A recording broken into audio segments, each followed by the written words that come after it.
ஒரு 4 நாளைக்கு முன்னாடி யூடியூப்ல இன்ஸ்டாலே ஒரு வீடியோ அப்லோட் பண்ணியிருந்தேன். ஸோ அந்த வீடியோ வந்து மொத்தமே சேர்த்து 1.25 லட்சம் பேர் பார்த்துருந்தீங்க. ஸோ பார்த்த வரைக்கும் ரொம்ப நன்றி. ஸோ இப்போ என்ன விஷயம்னு கேட்டிங்கன்னா, ஸோ அந்த வீடியோவில் என்ன மென்ஷன் பண்ணியிருந்தேன்னா, ஒரு 8000 ரூபாய்க்கு வியாபாரம் பண்ணால் 2000 ரூபா ப்ராஃபிட்னு சொன்னேன். ஸோ நிறைய பேர் தப்பாக புரிஞ்சுக்கிட்டு என் டிஎம்லேயோ கமெண்ட்லேயே கேட்டிருந்தீங்க. ஸோ அவங்களுக்கு அந்த வீடியோ சேவ் பண்ணி உங்கள் பிஸ்னஸ் பண்ணுற ஃப்ரெண்டுக்கு ஷேர் பண்ணிவிடுங்க.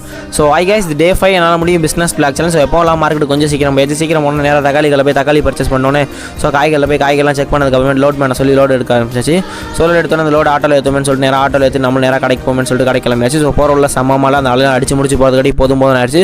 ஸோ நேராக கடைக்கு போனதுக்கப்புறம் கடையில் படுதாவெல்லாம் க்ளீன் பண்ணிட்டு ஸோ காய்கறிலாம் அடுக்குமேன்னு சொல்லிட்டு வந்த காய்கறி எடுக்க ஆரம்பிச்சோம். ஸோ அண்ணன் நல்லா சூப்பராக அடுக்குவார்னு சொல்லிட்டு அவரே அடுக்க ஆரம்பிச்சார். ஸோ வெற்றிகரமாக அடுக்கினதுக்கப்புறம் காலைல வியாபாரம் பண்ண ஆரம்பிச்சு. ஸோ நம்ம க்ளீனிங் ஒர்க் இருந்துச்சு. ஸோ அப்புறம் க்ளீனிங் பண்ணுறது.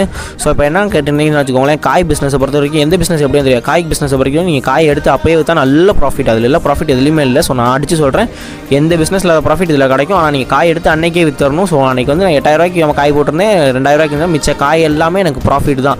ஸோ ஆனால் எல்லா காயுமே விற்காமல் இருந்துச்சு. எனக்கு 8000 ரூபாய்க்கு போட்டு 10000 ரூபாய்க்கு விற்றாலும் எனக்கு 3000 ரூபாய் காய் ஸ்டாக் மேட்டிங் இருந்துச்சு. ஸோ இப்போ இந்த 2000 ரூபா ப்ராஃபிட் எனக்கு எதில் போயிருந்தா, எனக்கு சம்பளம் எடுத்துக்குவேன். ஸோ அது இல்லாமல் தர வாடகை இருக்குது. ஸோ அது இல்லாமல் ஆள் கூலி லைட் எல்லாமே நீங்கள் கனெக்ட் பண்ணணும். ஸோ இப்போ இந்த 2000 ரூபாயும் போயிடுச்சு. ஸோ இப்போ மிச்சம் இருக்க காய்கறி தான் எனக்கு பேலன்ஸ் இருக்க ப்ராஃபிட்டு. ஸோ அந்த மிச்சம் இருக்க காய் எப்படி போகணும் உங்களுக்கே தெரியும். ஸோ ஒரு நாள் விட்டால் டல்லாயிரும். ஸோ அந்த காய்கறி எடுத்துகிட்டு போய் பக்கத்தில் இருக்க கடைங்களுக்கு ஹோட்டலுக்கு ஸோ சப்ளை பண்ண மட்டும் தான் முடியும். ஸோ நல்லா தெரிஞ்சுக்கோங்க. காய்கறி பற்றி தெரிஞ்சுக்கணும், என்னை ஃபாலோ பண்ணிட்டு வெஜிடபிள் கமெண்ட் பண்ணுங்கள். ஸோ நெக்ஸ்ட் வீடியோவில் நிறைய இன்ஃபர்மேஷன் கொடுக்குறேன். Bye bye.